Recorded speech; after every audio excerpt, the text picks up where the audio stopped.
BT Sport is one of the main sports broadcasters in the UK. I'm sure most of you, hopefully all of you that are watching this will know a bit about what we do. But we have rights for things like the Champions League, Europa League, boxing, UFC, rugby, a whole host of things, and are on TV and digital platforms. And I guess where I come in as the managing editor of the website and the apps, it's that digital lens that I'm looking at. So anything on btsport.com or the BT Sport app, which you can get on your phone, or your tablet, or some of your large screen devices. That's what I'm looking after, and my team are looking after. But yeah, so Jamie, do you want to start a bit about who you are? I guess what your job title is, what you do at BT Sport. Yeah, sure. Hello, everybody. So I'm Jamie Hindhaugh. My grand title is the Chief Operating Officer of BT Sport. So I've been at BT Sport since its conception and birth. I joined from the BBC, where I was for 18 years, finishing off as head of production for the London 2012 Olympics across online, digital and radio, and all the other major events in that year, and joined, literally to set up BT Sport. And probably the best description, Rob, of my day job, as you'll know, is I sort of run it day to day. So I deal with problems, I support the different teams, and just make sure that what we provide our audiences is what our audiences would expect, and that we stay on air across all of our platforms. So it's a fabulous job. It's a wide-ranging job, should we say, Jamie? I guess you're involved in everything, and I guess let everyone know what kind of things that entails, and I guess how varied that can be from today to tomorrow. Yeah, I mean, it's Christ, where do you start? So I lead on all of our innovation. So I'm the guy who put in place us going to 4K, to HDR, to 8K, to 360, all of those types of things. So I set all the strategies on our innovation, which has been very successful at BT Sport. I manage day-to-day at the moment our COVID-19 response. So I'm responsible for everyone's welfare on site and wherever they're working. So that means I have to check every call sheet, I have to sign off every shoot, to protect our teams and protect our resources. I have to manage all of the budgets. And the budgets are huge, as you could imagine, across, I think there are about 120 program strands and about 70 different right strands, managing that moving beast, which at times is very difficult. I staff manage about 90% of the core BT Sport team. I'm the liaison with all of the freelancers. I manage all of our IR35 approaches to that. I also lead on all of the procurement. Being a previous head of procurement at the BBC, so I do all our deals basically for broadcast infrastructure, and yeah, literally day to day, every single meeting completely different. The one thing I would say, which always makes me smile, is I'm an expert in nothing. You've said that to me before, and explain what you mean by that. Well, so I suppose the nearest I come to expertise is procurement, because I was a head of procurement at the BBC, but I was one of the only ones that wasn't qualified. So I'm very good at multiple things. I'm very good at maths. I understand technology and workflows, but I'm not an expert in any of those fields. But what I always have had all the way through is that hunger to learn. And I like being challenged. And what I bring is clarity of thought and decision making, which I'm sure you'd agree with. That's the one thing people look to me for, and giving that certainty about, is this right or wrong, yes or no? Yeah. But in some ways, it's good not being an expert, because it's like when I took on the job for the BBC Olympics, the biggest terrestrial TV show ever done. I'd never made a program in 2009 when I got that job, and I came in as the head of production, and I spent 2 years asking the questions why. So why do you do it that way, and why in drama do they do it that way? Why in entertainment is it different? And you know, I changed the way the BBC worked. I created one genre that had 9 different elements in. So I did the Torch Relay and EastEnders, etc., but did it in a very different way. And I think it's a real strength for an organisation to have someone who's not an expert in everything, but understands, but is willing to learn. Because the worst case scenario is someone doing my job who thinks they know it all. Yeah. And the hardest thing is to drop that ego element. And you've seen me do. I'm very happy to tell people I don't really know what they're talking about. Can they explain it to me? And there are many people in this world who are not comfortable with letting their guard down.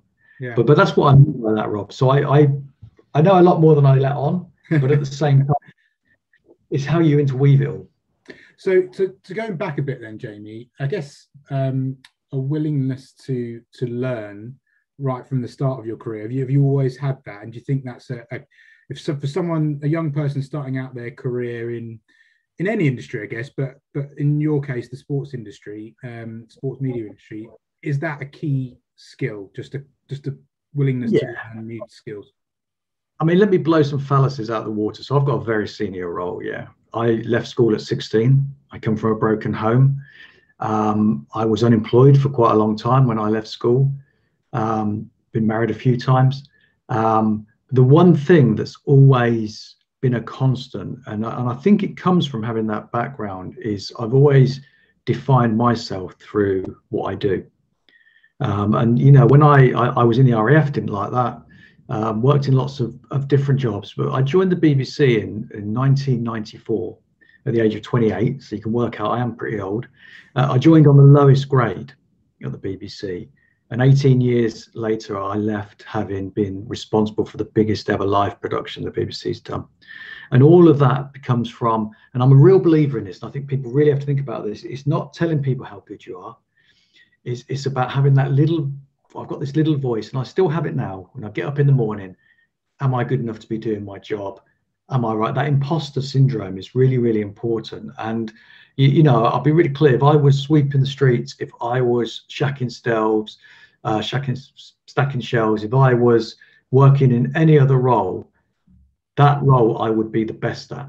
And it's that attention to detail and that aptitude. And nothing's too small. You know, when we launched BT Sport, Rob, you might remember that 3 o'clock in the morning, the night before we launched BT Sport, someone found me on my hands and knees cleaning the studio floor.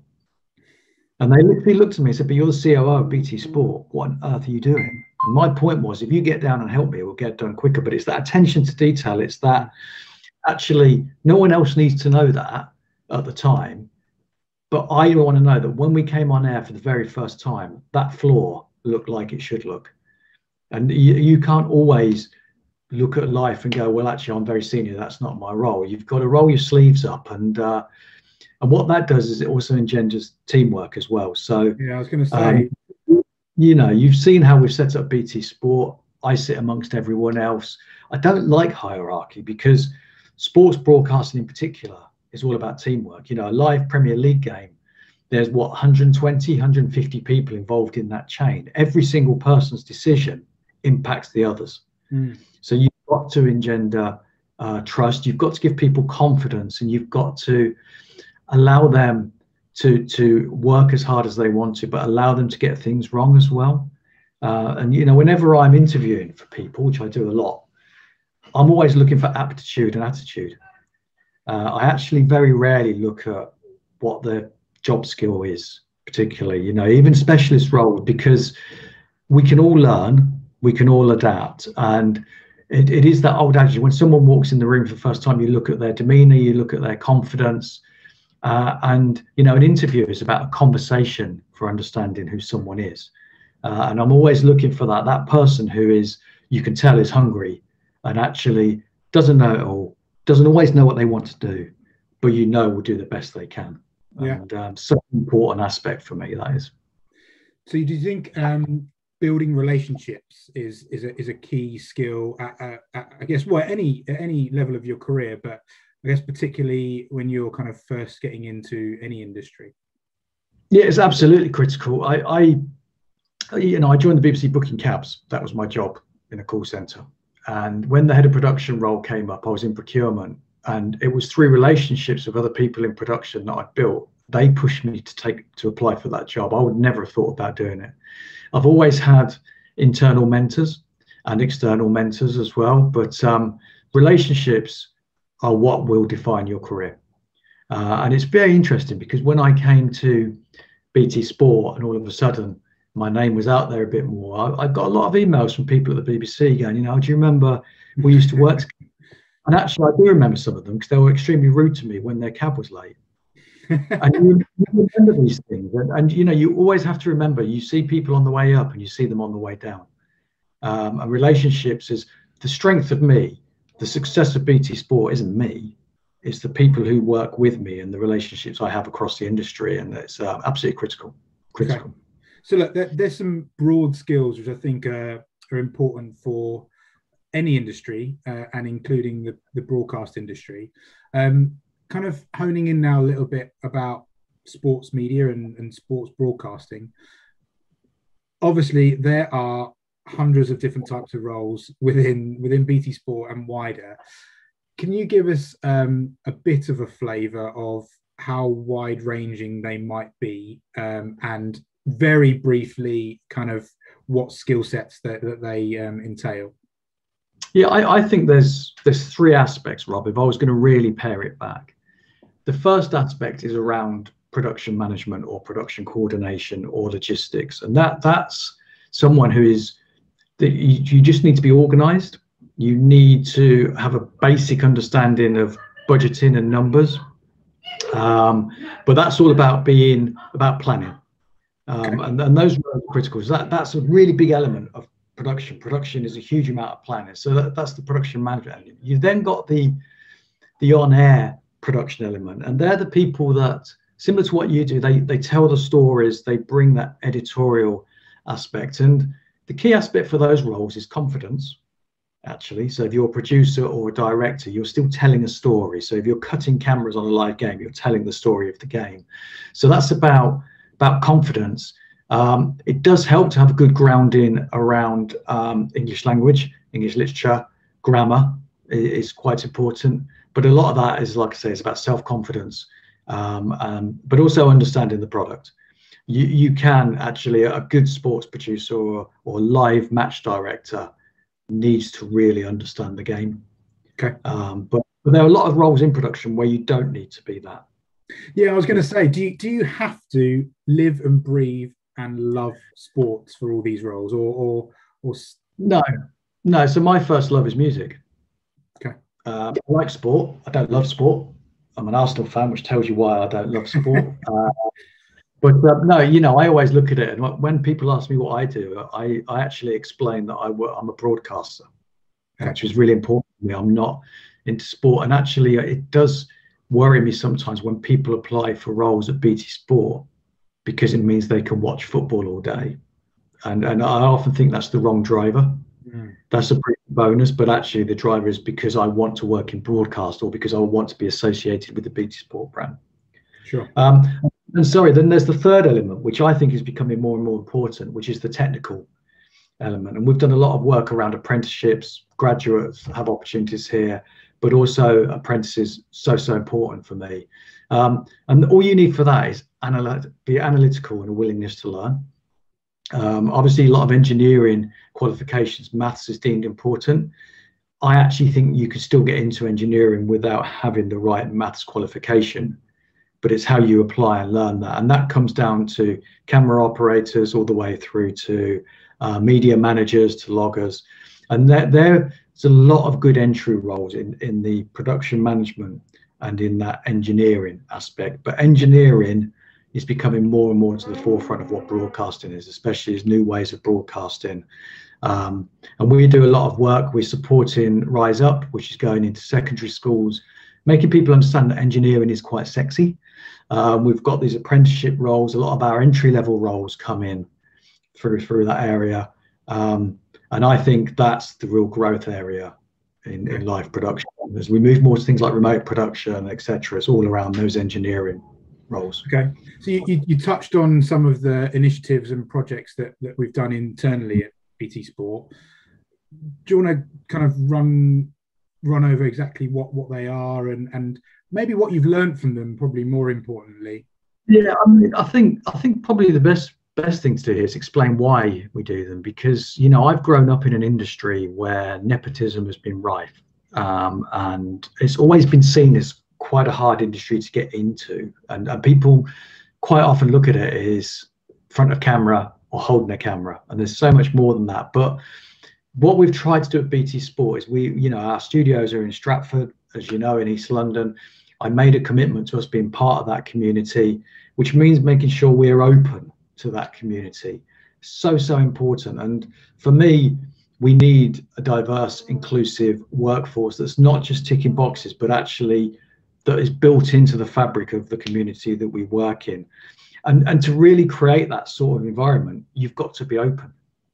So you've got to do things like, so we do things like apprenticeship schemes, we do work experience, we do readiness to work, we do School 21, working with local school children, we do Rise Up, we do pizza evenings where we do career sessions, and all of these things, and Takeover where we work with Newham College and do live TV programming. And all of these things are designed for one thing and one thing only, and that's to make people aware that this is an industry that they could work in and could enjoy, and that it's open to everyone. And that's why we do it, and that's so important. Okay. Look, finally, Jamie, what practical skills or practical things do you think people can do to try and get into this industry, in terms of, I don't know, trying to get work experience, sending off CVs, building up portfolios? I don't know, it might be looking at a social media profile, that kind of thing. Is there anything practical that you think people could think about?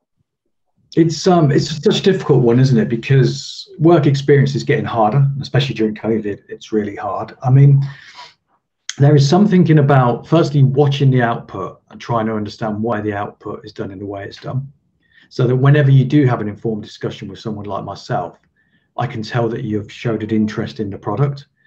I think work experience, if you can get it, is great. I think, my son makes YouTube videos that actually shows me, I'm really impressed with his skill around graphics, actually, and where that's coming on, which it helps with any conversation. Yeah. I think my biggest steer is don't look at any roles as being beneath you. And I think that's really important, because a lot of people will look at it as, sort of, I have to make tea in that role. I was a secretary in a previous life. Well, like I said, when I joined the BBC, it was the lowest grade in the BBC, but look where it got me. And sometimes you've got to look at the way in, as opposed to, well, I'm a graduate, or I'm doing this, and I should be going in at that level. Get in there, and the best people in our industry are the people I think have worked their way up through the industry, because you build that deep knowledge. And finally, it is relationships. It's hard at the moment, but perseverance helps. But you've always got to think of what makes me stand out. So what can I show that's of interest? So is it a show reel of me doing commentary, or is it a show reel of me filming my local football team? And then just keeping an eye out for when opportunities do arise. Look at them seriously, and it may not be what you want to do. So, a logger may not tick a lot of boxes, but think about 3 to 5 years' time, once you're building those relationships, where that could lead you. And I can guarantee that actually that could be the best decision you ever make. Brilliant. Yeah, and I think you're right. I think attitude goes a long way, and the relationships that you build. But yeah, even if, I've seen lots of CVs recently where you kind of go further and further down towards the end, and it might be doing the social media account for their local football team for free, or it might be filming it, and like your son, I guess, practicing their editing skills on free software that anyone can get. And it just shows that initiative that people want to try, they want to learn new skills, and they want to get involved. And that volunteering aspect shows aptitude and attitude to me. Exactly. And it's a long way. Yeah. Brilliant, Jamie. Look, I won't keep you any longer, but I really appreciate that. And we'll catch up soon. Yeah, great to catch up, Rob. Cheers, everyone. Bye-bye. Cheers.